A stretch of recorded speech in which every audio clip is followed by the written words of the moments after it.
Good evening, everyone. And I'm Vasantha on behalf of Wednesdays for Water. It's an initiative of the W4W Foundation. I welcome you all to another exciting session where we'll be discussing on digital transformation in the water sector with our speakers, Girirajkumar sir and Gayatri ma'am. And we have Greeshma S as our young discussant.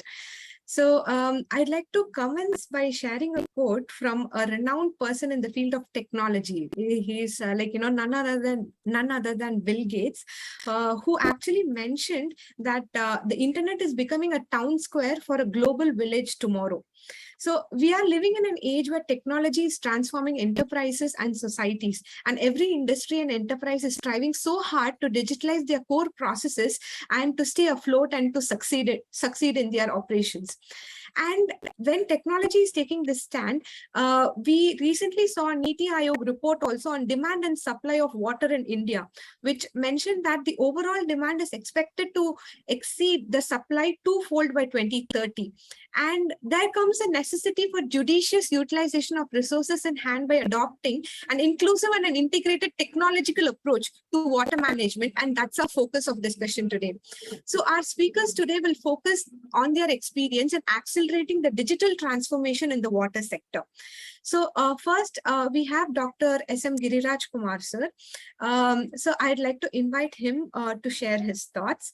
Before I invite him, I'd like to give a brief introduction about him. Girirajkumar, sir, is the professor and head of instrumentation and control engineering from the department Control Engineering Department from Sarnathan College. Sir has published works in various journals and conferences on national and international platforms in the field of process control systems, industrial automation, programmable logic controllers, and also has guided a lot of PhD students. Sir has also published a book recently entitled Idea for Automating Industrial Plant Operations, focusing on digital technologies in plant automation. We welcome you, sir, to share your thoughts on this forum. You can share the screen and present your thoughts. Thank you, Vasantha, for the pleasant introduction, and I would like to go straight ahead. Hope my voice is audible to you. Yes, sir, we can hear it. Yeah, I will go ahead with sharing the screen. 1 minute, please.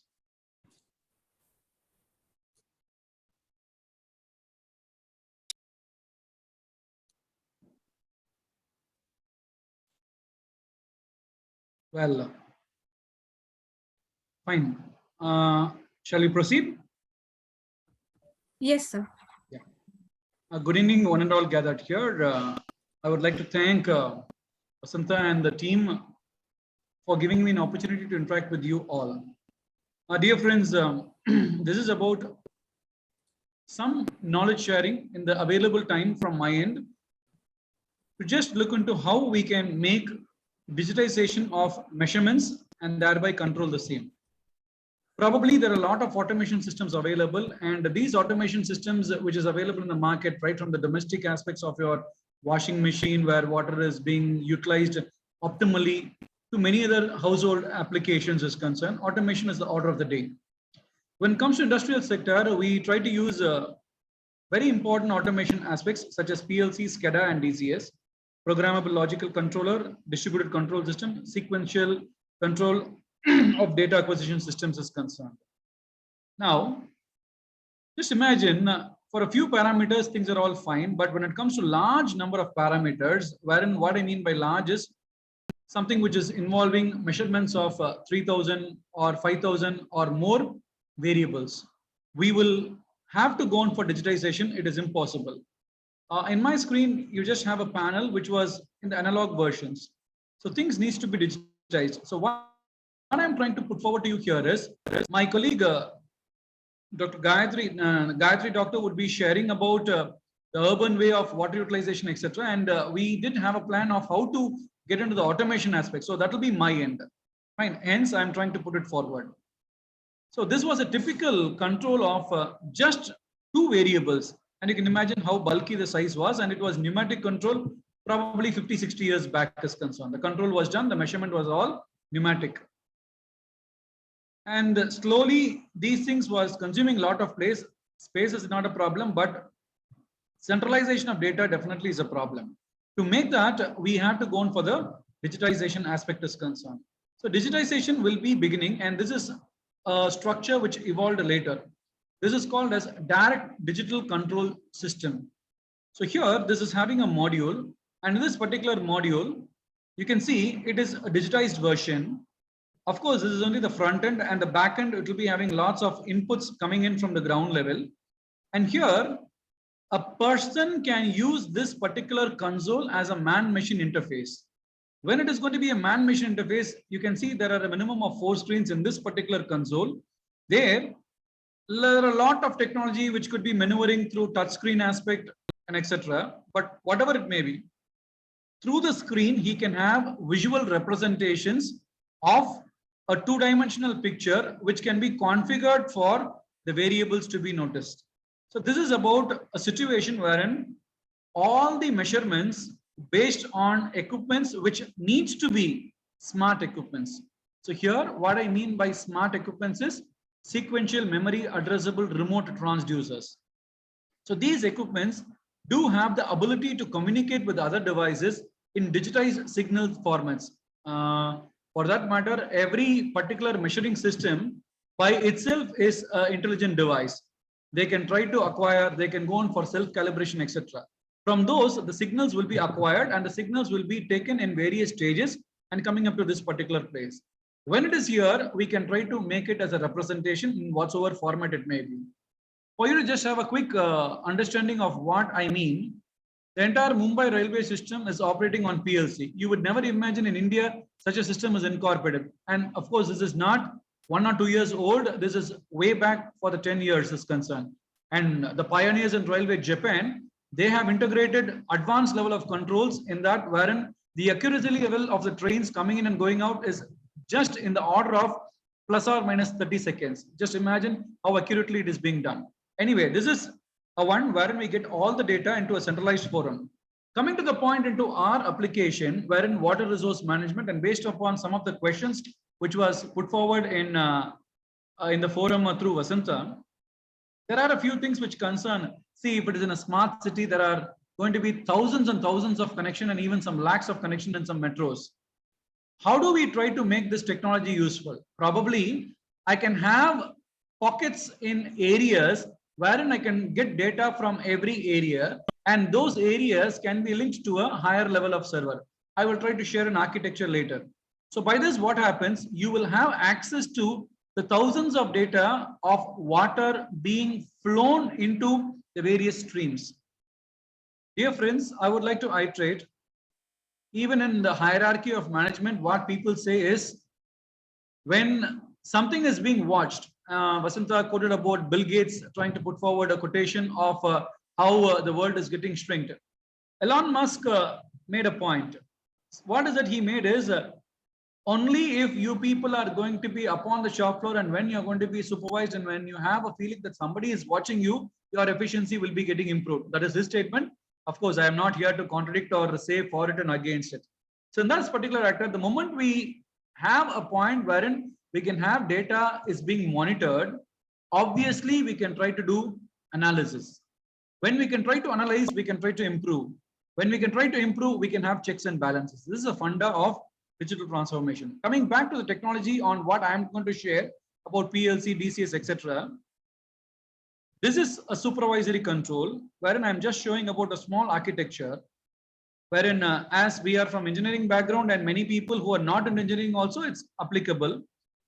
Wherein to the system, I can try to have all the level of below level control systems, then some interfacing devices get linked with a higher level of system. There, this higher level of system will be having various other peripheral actions that can be performed along with a powerful data storage system. Now coming into the next grade of what is it going to be called as the architecture, this is involving what is called as field bus. Probably field bus is something in a way wherein from the previous case, this is an analog version. But in field bus, you can just try to find out this is all about discrete or other. All your communications will be in a higher grade of platform wherein it is digitized. When it is getting digitized, there are lots of modules, and then This field bus is a protocol-based communication network to which you can connect lots and lots of devices, not only measuring, but also controlling and all the other peripheral devices. So this field bus can be linked with each other also, and that can be coming into a main LAN. Once it is into a LAN, in the higher level, we have lots of man-machine interface, wherein these interfaces can be categorized with various levels of power. What I mean by power is, for example, it could be called into what is an operator mode, and then it can be into a supervisor mode, and then it can be called as a managerial mode. In the operator mode, they can probably turn on an interlock, turn off an interlock, switch on a sequence, monitor, try to view the trending, etc. is concerned. Probably in the supervisor mode, they can even try to change and alter some parameters in terms of set pointer. So what do we mean by this? Say the municipal corporation decides they need to shut down a particular area for some maintenance aspect. They need not even come in person. Sitting in from the control room, they can try to regulate the valves, and from that it will be cut, as currently what is being done in terms of the power stations. Some of the situations in power aspects is slightly advanced than our water resource management in our country, because in power sector things are getting into digital meters. Now most of the houses do have digital meters, and they are trying to have access to these digital meters, and from there they can try to go on for higher level of controls and architecture are being established, even though we may not be as good as the developed countries. Anyway, in water, we are yet to be in the ground level. Even our water supply connections in the urban level do not even have a flow meter. They had it 30 years back, but the system was not good, and thanks to all our politicians, they scrapped it off. We hope such initiatives by Vasantha and others from the forum and Mr. Ganesh and all those things tries to make an improvement, and probably Gayatri Doctor can give more views on how the smart cities are coming into picture. Anyway, that's not my main topic. I'm trying to go on for how the architecture could be established. This is one area. Now going to the next case, these modules can be classified, that is, when it is a distributed control system, the overall will be called as a distributed control system, to which there can be several control modules attached. Probably to make a quick glimpse of understanding, the Prime Minister of India is connected to all the chief ministers and all the states and all the bureaucrats, and he is having a network. Among that network, the states can be called as individual controls, and they have their own controls. Like that, the DCS is a boss under which we can have modules as PLC, AMC, APM. These two words are new, and this is from Honeywell. What I mean by Honeywell is some of the products which is being manufactured by the top MNCs and which are rugged ones in terms of these technology is concerned. They do term it as advanced multifunction controller, advanced process managers, etc. And now the most important thing, how do I measure? The measurements are going to be in the form of analog inputs, not only digitized, it can also accept analog and thereby convert into digital signals. So AOs are outputs to the controllers, and then the status conditions can be termed as DIs and DOs. These are called as hard points, and every particular PLC doesn't have a specific architecture. They can go on increasing their flexibility, unlike our conventional PCs, personal computers, wherein there is a limitation. But here, when you do purchase, you can have modules added, and the architecture can be enhanced based on the power of your initial product being purchased. And here they use this usually to predict the size of the plant. What we mean here as a plant here is the size of the city. The size is not told by the type of variable which is to be measured, but the number of variables. It can be anything. It is a system. It can accept level, flow, temperature, pressure, you name it. If you do have a corresponding sensor, it will be applicable. In that particular platform, the size here tells about if I'm going to have, let us say, 2000 analog input measurements, 1500 analog output signals which needs to go, around 1000 digital inputs and 500 digital outputs. Here I mean digital inputs as status conditions, whether a valve is open or closed, a pump is on or off. DOs are signals which can be given to open a valve or close a valve. All these things can be not only by a click of the mouse, and these signals of turning on and off can be also upon a program which can be classified as a sequence or an interlock. Anyway, going deeper, it is also having soft points to make the program much more better, vulnerable to improvements, etc. We can have timers, we can have counters, registers, flip-flops, so that the technology is going to be making the artificial intelligence or fuzzy logic coming into picture also.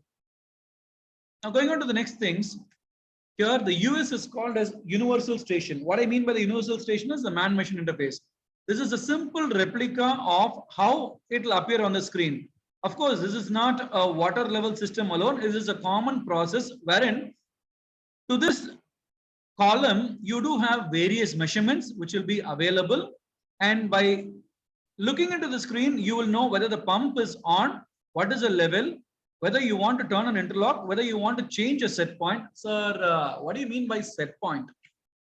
Probably today you have planned to give water to one area wherein the consumption level should not be more than X liters each house. So what you can give is give it as a set point. Thereby, after this is going on, automatically the valves will be closed. Today, I'm sorry to say, in most of the houses, maybe there is a water supply connection from the corporation. They have an expectation it should be minimal. But what is happening is people have a pump, attach it to that, and automatically the pump is on, it sucks more water, and drinking water is used for even gardening, washing cars. But whereas in some areas, people are having a scarcity towards drinking water. So this is all happening, and these things can be monitored. You can control it as well. And same, you want to have pressure. The pressure can be taken as a variable. When a larger system, there the pressure can be continuously maintained to avoid turbulence flow, to have a regulated flow, etc. This is what can be some of the futures of US. Here, US is not United States. It is called as a universal station. Why universal? Some of you may be thinking, you can very well call it as a man-machine interface. Why universal? Probably technology is advancing, and today's distributed control system has access to the, the necessary. And in some cases, sometimes it's evil also. So internet can be part of the LAN. So once it is having access to the internet, certain key features can be monitored by higher level managers, higher level authorities, irrespective of wherever they are. And of course, security is a very important feature there. Okay, next, you can go in for configuring in various aspects. What is the signals going on, off, how to take it upfront. And then you can look into, very importantly, trends. What is happening now, last 1 hour, 1 day. You can have more variables considered with respect to that, how things are changing. And you can also look into the data history depending upon your storage capability, even for the past 1 month. So the reports need not be depending upon clerical staffs. It is just a click away from your mouse. As well, when we talk about thousands of measurements, definitely we need to have some alarms. A single person or a team of individuals cannot look into all the variables. When anything there is abnormal, there could be suitable alarms. Alarms can be through signals of sound notification if it is in a low priority, and if it is a higher one, even the alarms can be used as interlocks to trip a particular situation. Okay, what's an interlock in a very simple nutshell? Yeah, you switch on the pump in your home, water is sucked from your borewell. As it goes up, if your overhead tank is automated, when the level reaches 95%, your pump can be automatically turned off without the water being spilt out. Probably in apartments, this would be a very rare phenomenon, but of course, in some of the individual houses in a semi-urban city like Tiruchirappalli, where I live, it's quite possible. And now, to have a better understanding of these aspects as an architecture, in the various levels of architectures, in the ground level, it will be about the primary technology, and in the higher level, it will be about the sensors and actuators, and then you can have the interfacing level. Up to this sensors and actuators, it will be in a spread out manner. And then in the field level, you will have a convergence wherein all these things will be taken up. And then the unit control can be area wise. And these areas can have a group control. From the group, you can take for one single control room, even that city. And if technology is going to be ahead, and I would not be surprised if it could be in the forthcoming years, and these control rooms can be configured to a particular state, and every state can be linked to the entire country also by a master control room. So right from the master control room, you can even look into what is happening in nook and corner of every place in India. Ask me, is it possible? Yes. Why not? When Google Maps are going to be so much handy in human beings' life, these are technology which are very robust and existing in the industrial standards for quite many years. They are rugged. And the most important problem here is security. And of course, the systems are all having lots and lots of engineering behind it to make it much more secure. Fine. This is a small picture which could tell about how a typical smart sensor appears. So what I mean by smart is these equipments are self-diagnostic in nature. They can have wireless communication. They can have remote calibrations. They can have remote troubleshooting. Why? If it is a conventional meter, you have to go to the spot and only then you'll have to attend to the problem, if any. But here, even if it is going to be in a remote location, irrespective of the distance, thanks to the internet facilities, it can go up to a very, very high level. So this is what is happening, and things could be made much more better.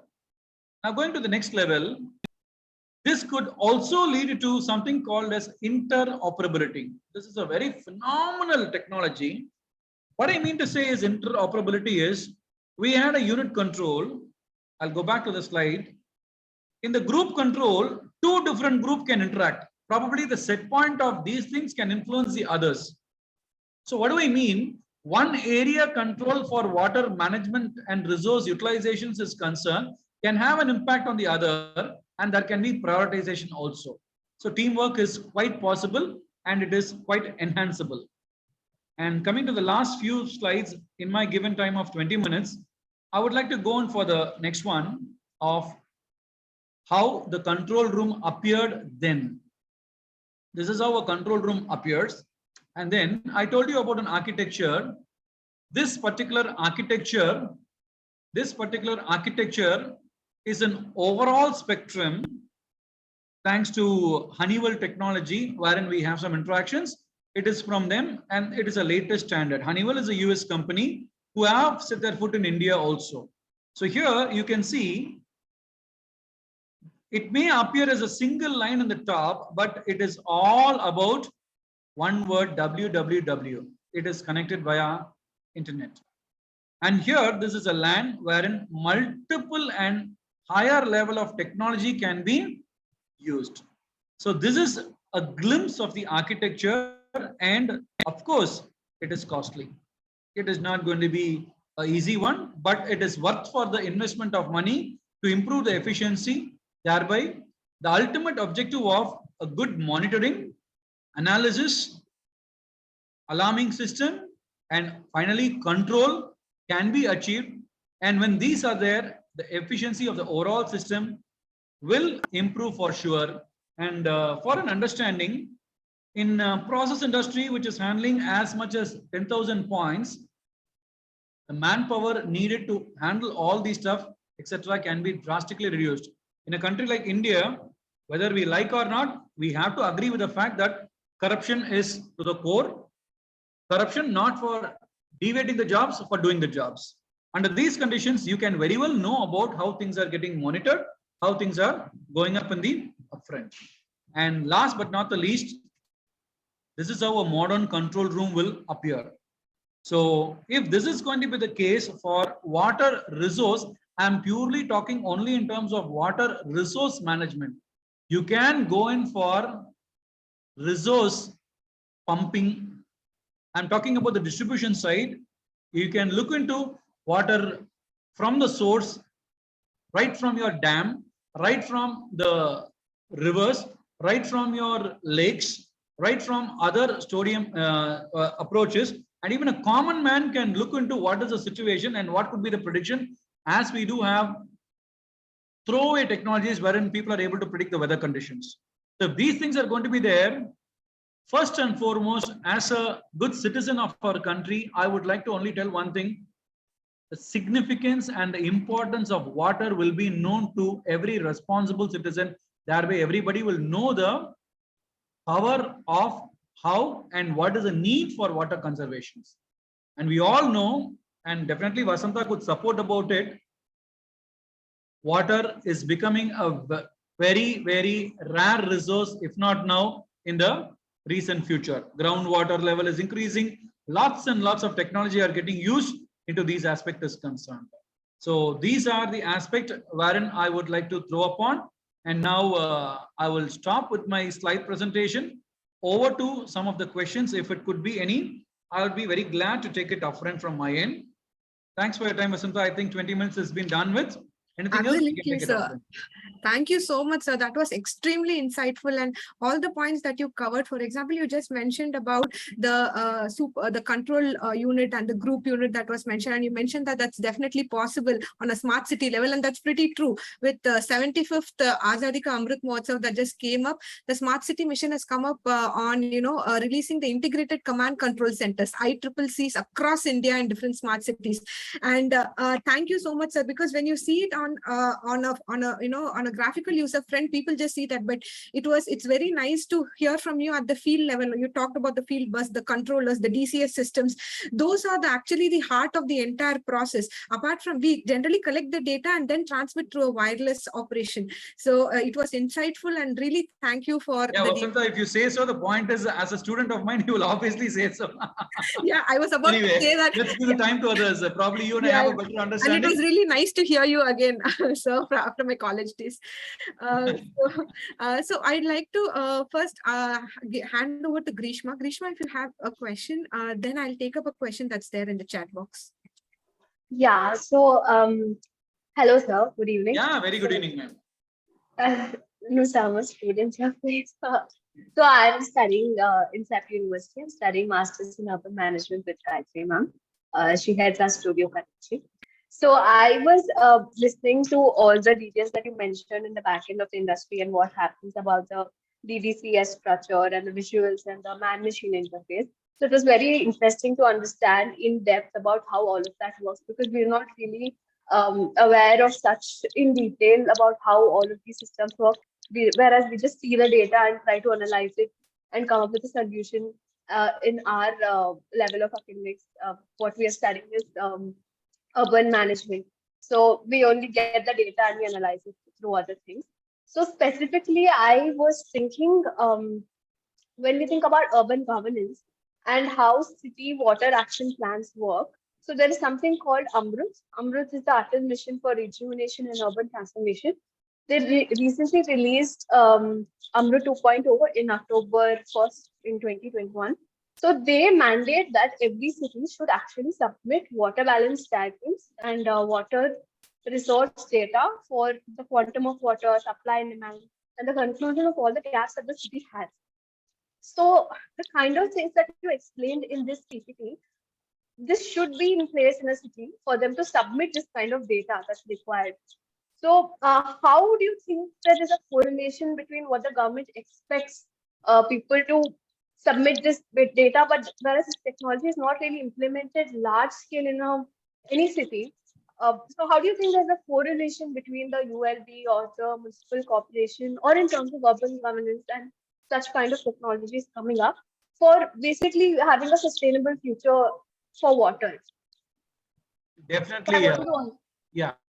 Good. I got your question. So you would like to know about the correlation from a general public point of view and how it is going to be possible.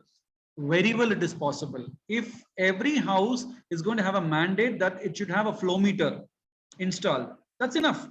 Once you have a flow meter, and that flow meter should be something similar to your energy meter put up in the house. And if that flow meter is going to tell about what is the consumption and what is about happening, that is more than enough. From that, it can be linked to a higher level of street. From there, whatever it may be, as I told you about the architecture, that's more than enough for us to have the data. Once the data is there, you can even, I wish as an individual, I may not be happy about it. The government can even charge, hey, come on, guy, you are exceeding the limits. If you exceed, this is what you will be having as a limit. At least they can have a notification in their mobile number, or they can have an email, etc. as concerned. And it can be with a proof. Nobody can deny it.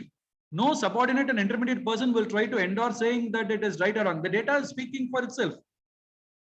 If at all anything wrong in the meter, he can defend it. Hey, come on, this is what I have consumed. Is something wrong? It can be checked out. Once it is checked out, and if the equipment is rugged, that's more than enough to have things implementable. So as it is happening in today's world, we will know that geofiber was existing into the market only for the past few years. By the click of what is there at your palm, you can know what is the consumption of data at what time and at what average, and what will be the buffer level, etc. All these things are possible, man. Quite possible. Yes. Next. Thank you so much, sir. So I'd like to take up another question from Fauzia, ma'am.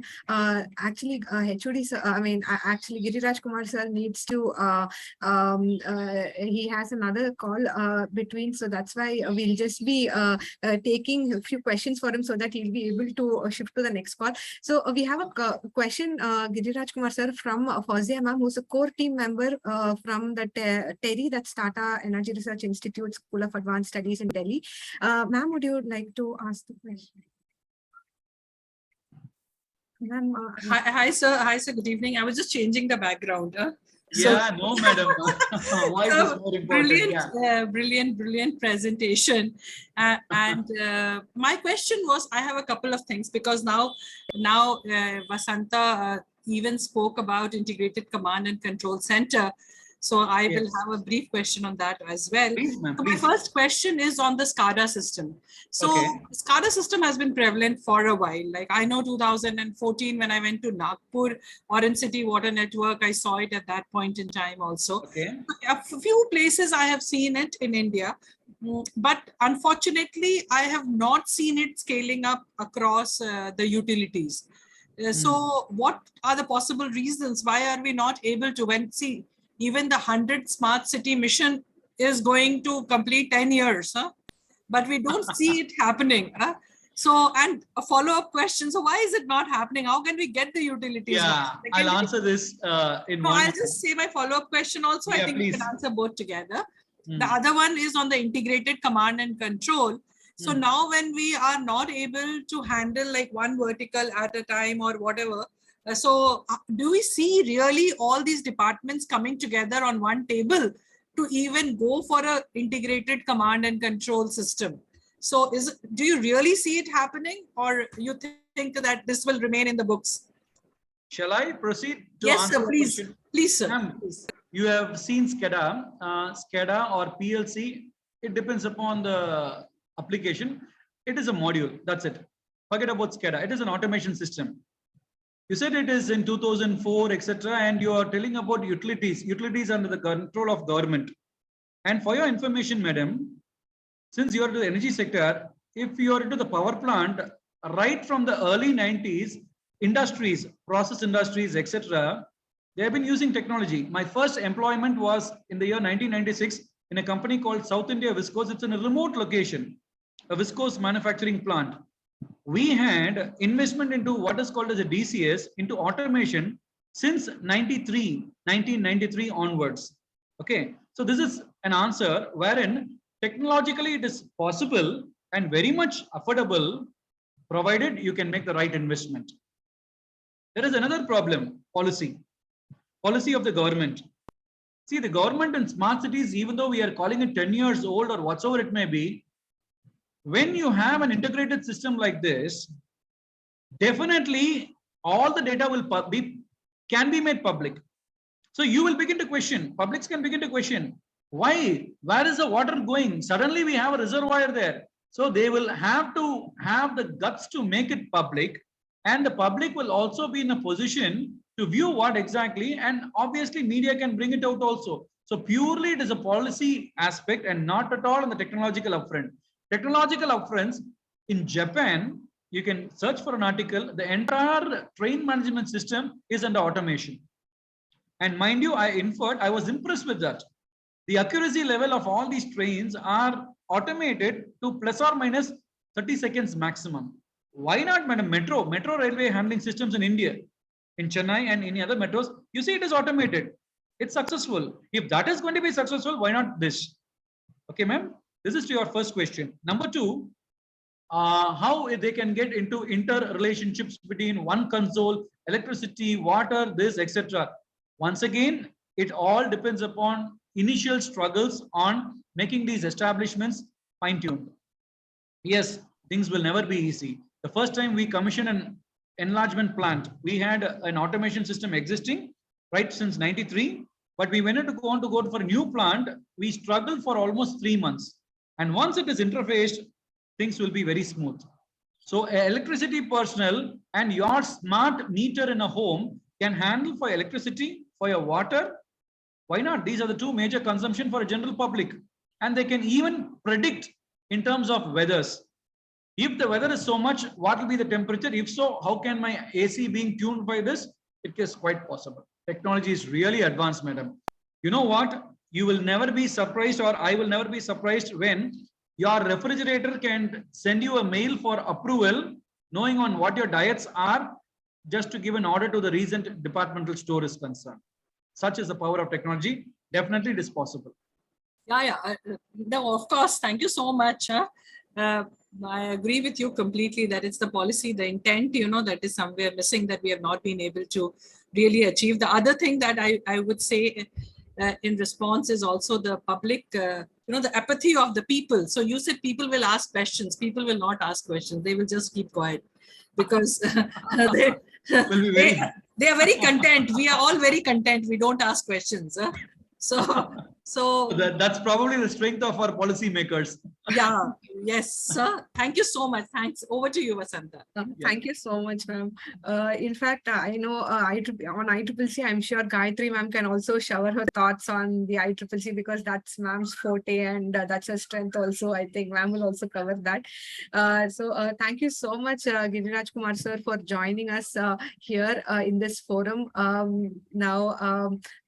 Sir, you had mentioned you wanted to. Yeah. Thank you, Vasantha, and thank you all the members here.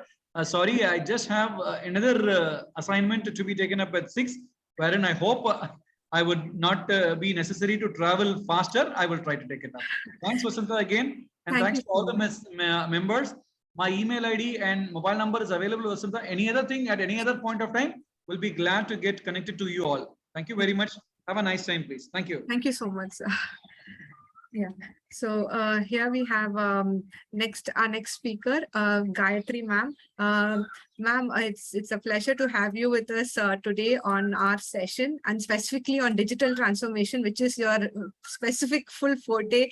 And so I'd like to give an introduction about Gayatri ma'am before ma'am proceeds.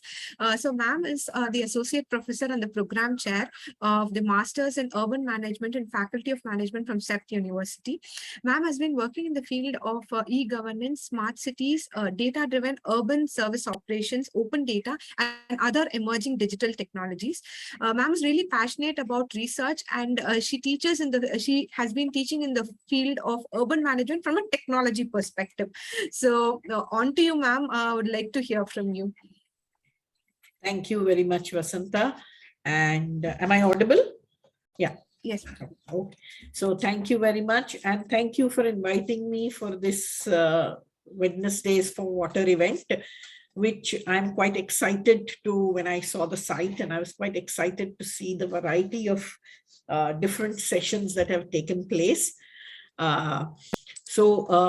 Before going further, let me get into my presentation, right? I will share the screen, just a second.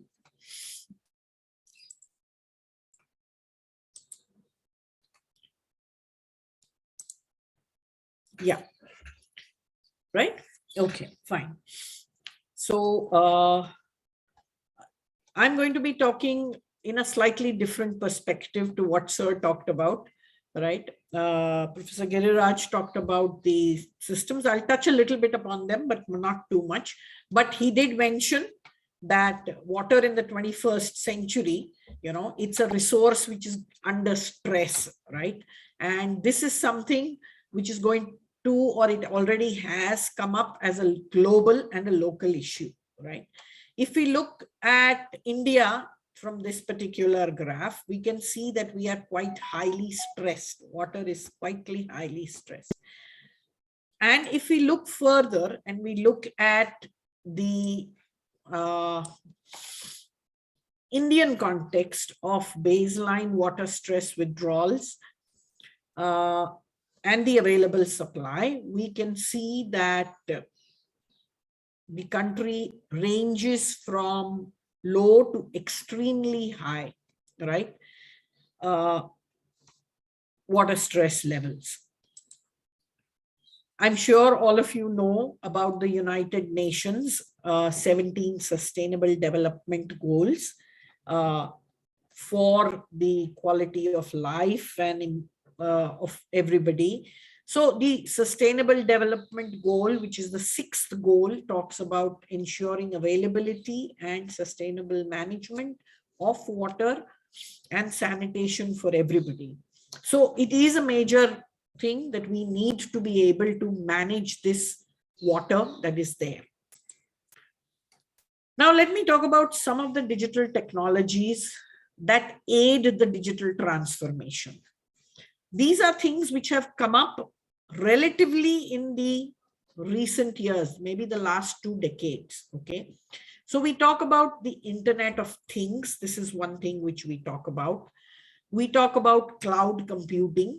We talk about bandwidth. Sir mentioned geo, right? So we talk about Wi-Fi, which is like literally a ubiquitous access. Now, I mean, if you go anywhere, you want the Wi-Fi, whether it is a railway station or it is a airport. Like if the Wi-Fi is not there, you're a little upset, or maybe if your mobile phone doesn't work. There's a term called artificial intelligence, which is not talked about these days.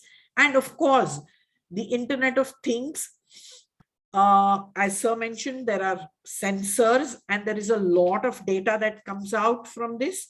And thus, this data needs to be analyzed. So there has to be a lot of analytics which comes into this, which is more commonly known as big data analytics.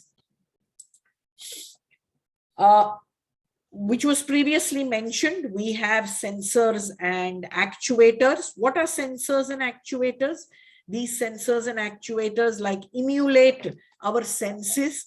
So you have humidity, moisture sensors, position sensors, all sorts of water leaks, flow meters, which was mentioned, the use of the coming up of mobile phones. Like there was a time when like we just saw people using mobile phones.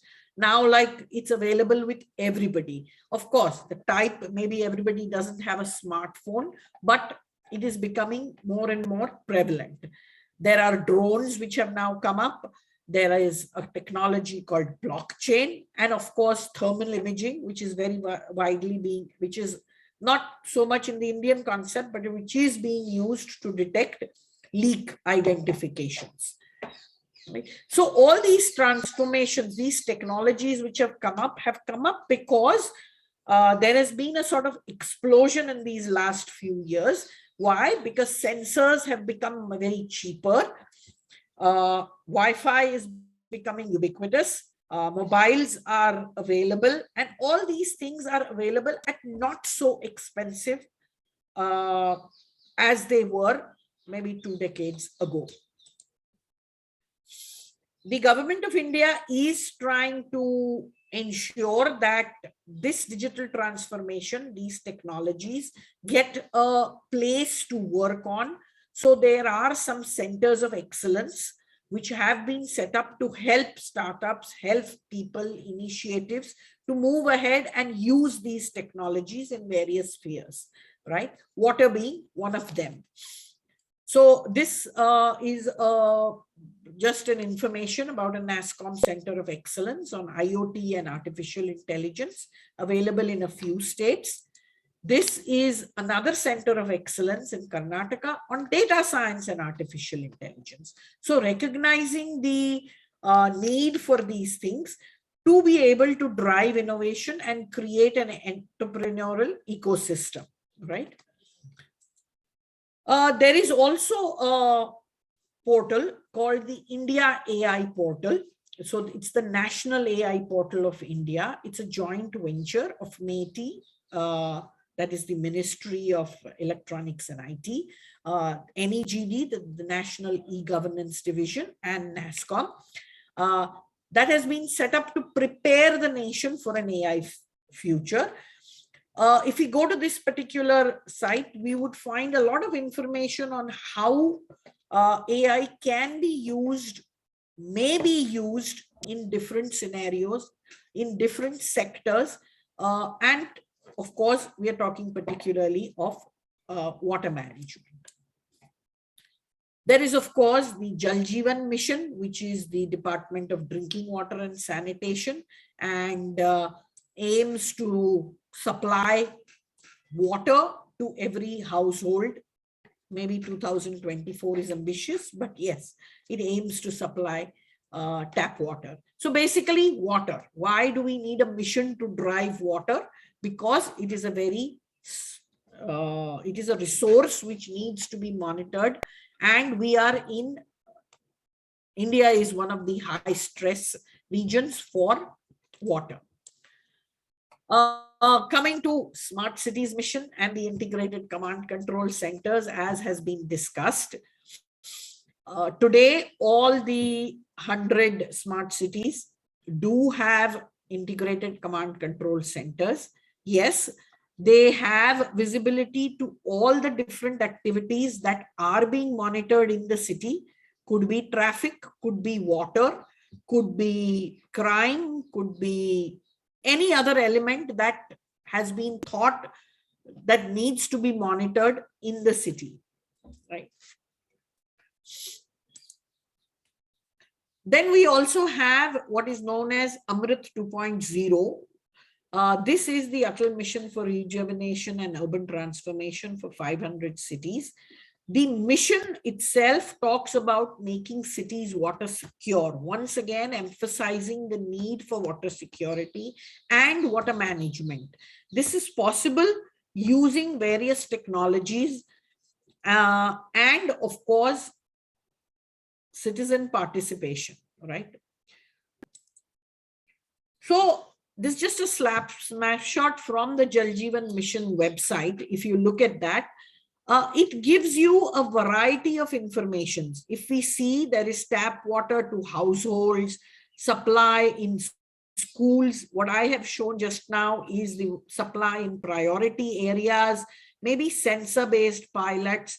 So this is basically a dashboard. Now, when we say a dashboard, that also itself is a digital transformation, right? It gives you the status of water supply in certain places. So there is a back-end database and there is a front end which can be seen, can be visualized either in the form of a table or in the form of a map. And this helps make decisions and highlights areas that need priority. Similarly, the same mission has a water quality dashboard.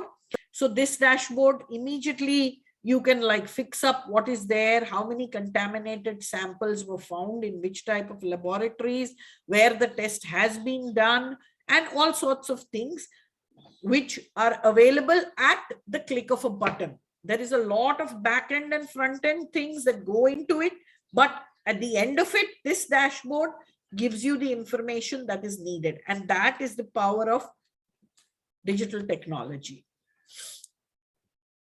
Giriraj sir talked about the SCADA systems, that is the supervisory controlled and data acquisition systems. It has a lot of components. I won't go into that, but I will just show you a snapshot of the SCADA system for water management that is being used in Ahmedabad. So as you can see over here, this is for pumps at various locations. The green pump means it is on. There are the flow meters, the pH, turbidity, chlorine. Now, when this is visible at one place, you can set particular parameters so that if a particular region gets less water supply, it is immediately noticed on the dashboard. So, I mean, this is just green and red indicates pump is on and off. So this is the type of information, and when it is visually given instead of tables, it makes a lot of these things. Now, when we come to water management, we talk of smart meters. So what is this smart solution? This smart refers to the usage of information technology to improve your infrastructure and your services. So when you combine these smart meters, which give you leakage detection, preventive maintenance, you can maintain the look at the quality of water. And when you're using these sensors and these smart solutions, along with a mobile app or a dashboard, you can get even real-time information of a system. This particular picture is about a mobile app where you can tell the total amount, today's historical information, and some alerts if there is a leakage or if there is some such thing. Then this information comes to you either on an SMS or as an alarm triggered in your app. There are a lot of startups, you know, the Amrit also talks about smart startups, and India as a whole, we are talking about a lot of startups, and there are many who are coming up, and it's being given a lot of initiatives. So there is the government of India is promoting startups so that we can come up with innovative, low cost, solutions to problems that exist. And in order to do that, there are a lot of challenges that have been set up, like there is this grand water saving challenge to help India save water in the use of toilets, or there is an innovation challenge to develop a portable device for water quality testing. So these are the different types of things that are being done. And to give you some applications, there are smart water meters in Bangalore. This is a snapshot of an article which came in Citizen Matters, how smart meters are helping Bangalore apartments save water. It should be done at the city level. A few cities do have it, but in Bangalore, I'm told that a lot of apartment complexes are installing these meters so that because there is a lot of crisis, there is groundwater being used, there are tankers being used, and everybody wants to know how much water they've used and how much they should be able to pay for that water, especially in apartment complexes. This is similar to what Professor Giriraj mentioned. If it's in the energy context, in the electricity context, we are already doing it. We have meters and we pay as per use. So why not in the water segment? Pune Municipal Corporation is installing meters. They are doing water distribution. Currently, they already have mechanical meters in place and they are in process. They have done it in a pilot phase of having smart meters being installed.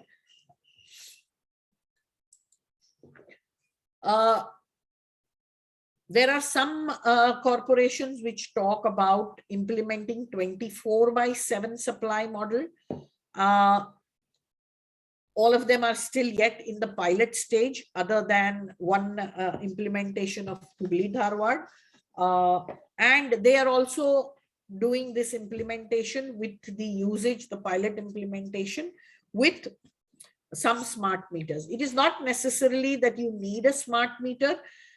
You could do it even with a mechanical meter, as long as you can monitor the amount of water usage and make the citizens conscious about it, so that maybe at a later date, if not immediately, charge for them as per the water levels. Then there would be a nudge to citizens to conserve this water. It's not that it happens only in cities.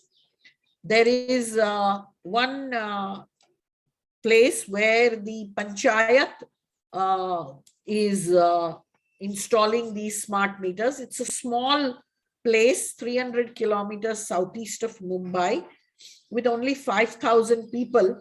but it has ultrasonic water meters. Right? Then there are many startups which are working in this phase, like Swajal, which is having water ATMs, which are available. They're using technology, solar powered water ATMs to help people have drinking water available, clean and affordable. There is a startup called We Got, which helps, like we mentioned, the Bangalore, it helps you do the residential and commercial organizations, install them. And there is an organization called Mir, which is also a startup. It uses artificial intelligence to streamline the water management system with some modeling and predictive analytics so that they can help reduce the costs and the economic impacts. Now, all these are, systems which some of them are in the pilot stage, some of them have been implemented, some are going through breathing troubles. In fact, FluxGen also did one pilot implementation in the Surat Smart City, where I had an opportunity to see the particular thing.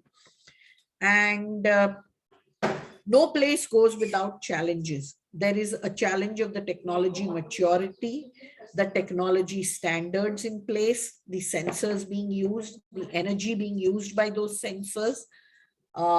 Implementing the technology has its challenges. Of course, the society, user awareness, acceptance, because there are a long list of challenges which exist when we are trying to introduce digital transformation into any sector, and water specifically, because it is a basic need and everybody believes that we must have it. So thank you very much. Thank you so much, ma'am.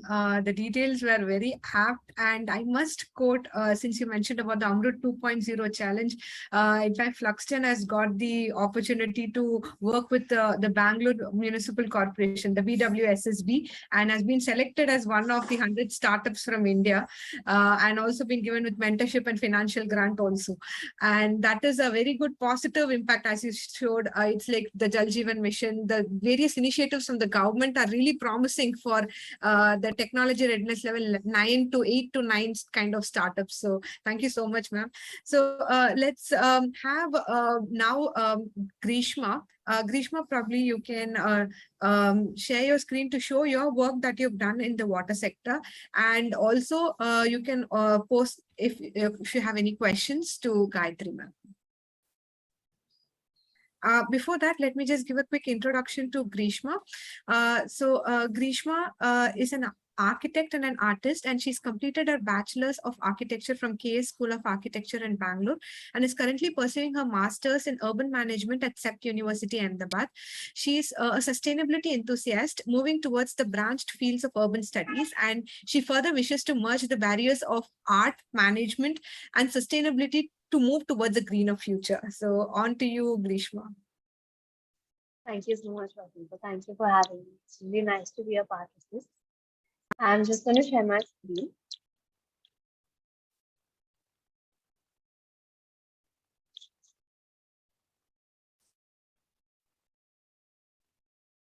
Can you see my screen? Yeah, it's visible. Yes. Okay.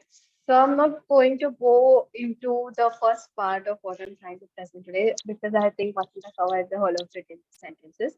So a little about me, a little about my studio work from last semester, and also the work that I've recently done at FluxGen. So these are the three things that I'll be covering. Briefly, this is a slide about explaining what I have done and what I've studied. So I am currently enrolled in the master's program. A little work experience I've had is in the client relationship intern at Bangalore, and also a social media intern in Delhi, urban design intern in Raichur, where I really got the interest in how urban studies work, and I started looking deeper into that field. That's how I joined the master's course at CEPT University. And currently, I've also been freelancing in outreach and communications. So I've published a small ebook on lifestyles in urban cities with Ahmedabad as an example, actually, which is published on an online platform called ArchiVoice. So the notable recognitions and certifications which I would like to talk about is the when we had the opportunity to present our 8th semester work in architecture at the Indian Institute of Urban Designers at Bangalore International Center in Bangalore, of course, which was a 1 week long exhibition. And I've also been a campus ambassador in Mango Architecture and been a part of the project Fuel, which is aimed at collecting 1 million life lessons. So the interest areas that I think I should mention is, of course, urban development. Graphic development is also a growing interest of mine in the illustration, 3D visualization, and mostly I try to focus on merging barriers between art and architecture, of course, right now management, because I believe that's where you create a new and different kind of career path for yourself, and aspiring towards that is something that you should be looking at. The other fields that I would like to get into are, of course, urban governance, communications, urban outreach, and media. So, I would like to go further and explain to you a little bit about the studio we had last semester, which was our second semester in the 2 years course. It was called the Urban Governance Management Studio. And we were allotted a small city called Himatnagar, which is 60 to 80 kilometers from Ahmedabad. So we were to actually work with the municipal corporation there, as in the government official, and come up with a plan for each of the sectors that the city municipal corporation feels requires some work. So we looked at a lot of sectors. If you can look at the left down part of the screen, I've mentioned the sectors that we've actually looked at as a studio and a group of 10 people. So we covered municipal administration, water, sanitation and hygiene, solid waste management, parking and street lights, national urban livelihood missions, which is the slums and the things that are in the areas, citizen interface, and the municipal finance. So these are the sectors largely which we try to cover, and I was more into the water, sanitation, and hygiene sector. Before going to what we actually did in the workshop, we collected a little bit information of what the city is. So, like the population of the city and the literacy rates, because we felt it's important to understand all these factors before actually trying to propose how a city can go forward and improve itself in this particular sector. So we had to do a census analysis of all these kind of data, the gender ratio, migration, and also the workforce. So under water, sanitation, and hygiene, we basically looked at water supply, the water storage infrastructure, wastewater treatment, and also the public toilet facilities in the city. I was mostly into the public toilet facility sector, and I looked at that more deeply. So the whole flow of the studio was we mapped the existing infrastructure. You could see the map on the right side. So this is the map that we actually physically went and surveyed all the sites, and that was a part of our exercise to understand how the infrastructure is working. We also collected documents from the municipal corporation and actually analyzed all the things, the contract and the things that they mandate in each public toilets. And also we refer to guidelines by SPM, Swachh Bharat Mission, and we came up with benchmarks as to how these should be. We analyzed all the data that we've got and try to understand where the gaps are and how going further we can improve the same. We conducted surveys, so we actually went to each of these sites. If you can see the photo behind, that's where we were asking hawkers who are stationed outside the public toilets what their experience is, how do they actually use those toilets, or do other people come and use it. And we actually had surveys at each facility. And then we, at the end, we were made a holistic plan for Himatnagar itself. Public toilets was just one part of the whole big proposal that we were expected to do. And we presented our whole presentation to the chief officer of Himatnagar, whom we were associated with. So this was our whole studio, and I was very glad to be a part of it. And we understood a lot more about urban governance. Going forward, a little work at Fluxgen. So I had the opportunity to work with Fluxgen for 2 months. That was June and July. In this small amount of time, I was able to gather a lot about how Bangalore has such a different geographical feature and how Fluxton is really trying to, um, help make the best of best for the sustainable future. And one such initiative or project by Fluxton is the Greater Green project. And this focuses on really what happens ideally in a situation is that apartments draw water from, if you can see the illustration here, it's just trying to say that apartments draw water from the groundwater where for their supply and for their use. Parks also do the same. They draw water from the ground for their use. But what we could ideally do, that is the idea for the Greater Green project also, is that you can reuse the wastewater uh, from the apartments to the parks, because the water which is good for parks is not good for lakes. And Bangalore happens to have a lot of lakes, which is why it becomes an issue and it creates a lot of frothing. And recently, Bellindo Lake also has such kind of frothing, and it's an ongoing issue in Bangalore that lakes get polluted very easily. So this Greater Green project tries to mitigate that risk of polluting our water bodies and also reusing the wastewater and the excess treated water actually. So each apartment complex has an STP and the water is treated and they have minimum landscape. So most of the water goes unused and they'll let it go down the drain. So instead, there can be tankers which can be taking this water from the apartments to the parks. So I was very fascinated by this idea and really tried to do the best I could about it. I would also like to show you a small video about how we tried to visualize the same app through Figma, an online tool where people, this could be like the Uber, Ola for wastewater.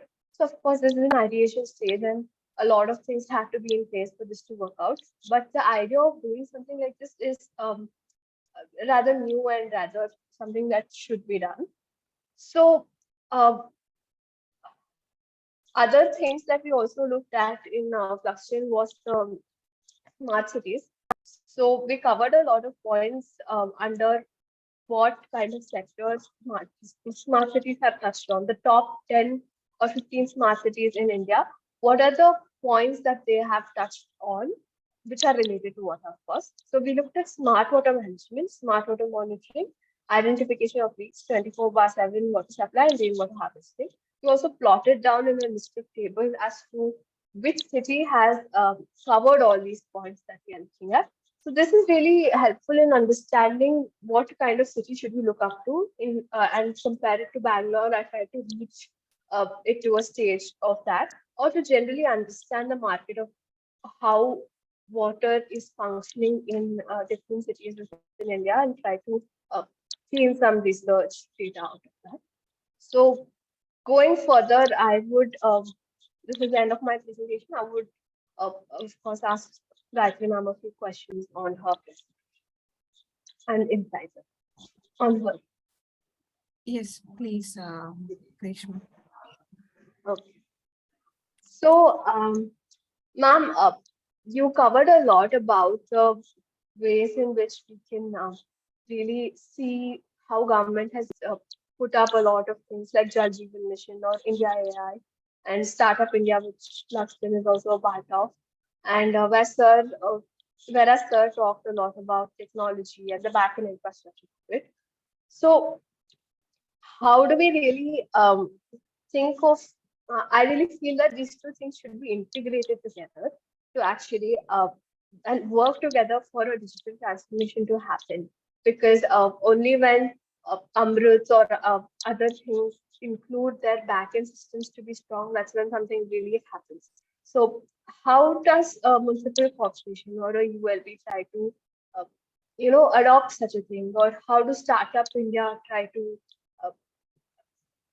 get integrated with a municipal corporation of a city or a ULB of a city? Or is there an alternative for such a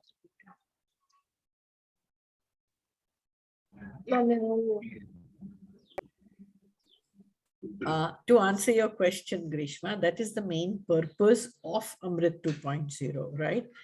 And encourage startups, encourage people to come up with innovative ideas which are not so expensive, which are easy to implement, so that water can be available. Good, clean drinking water is available at every, in the case of, like, I mean, if it succeeds in all the 500 Amrit cities, and maybe then scalable to all the cities in the country, right?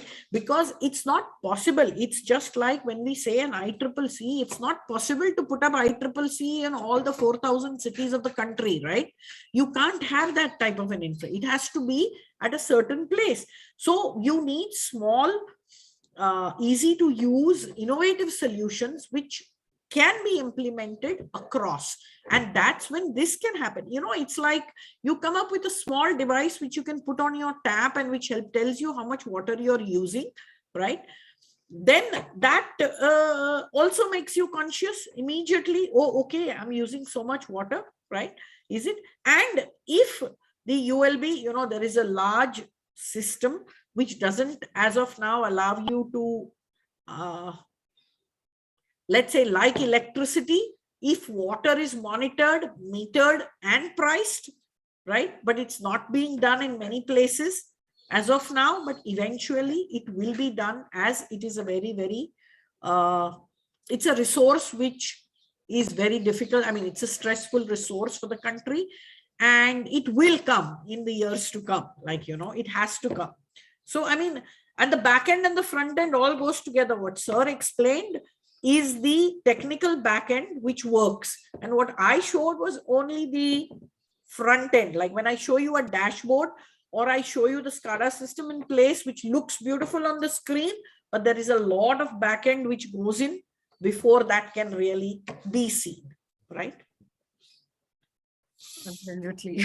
Thank you so much, ma'am. Thanks, Greeshma. As you said, this session was something like, getting together both the back end and the front end, because digital transformation is something like you get the data from the field and then just showcase it to the audience in a very suitable format that is very comfortable to them. And that's the graphical user interface. So I'm really happy that we had speakers from both the ends, on the back end and also on the front end side, and they were able to share their experience in this on this topic. So if anyone has any other thoughts to share or any other questions to ask, it's open. Okay, so in that case, I'd like to announce our next session on August 31st. At 5 p.m. we have a session on wildlife and wetlands, part 1 with elephants and the depot wheel. So looking forward to everyone to join for that session also. And thank you so much, Gayatri ma'am, for taking out time today. I know you had a session at 3 to 5 and you just had to jump off from there for this session. Thanks for making it. And thank you so much, Greeshma, for being as a very nice discussant and also, showcasing your work also in this field of water. Thank you so much for that.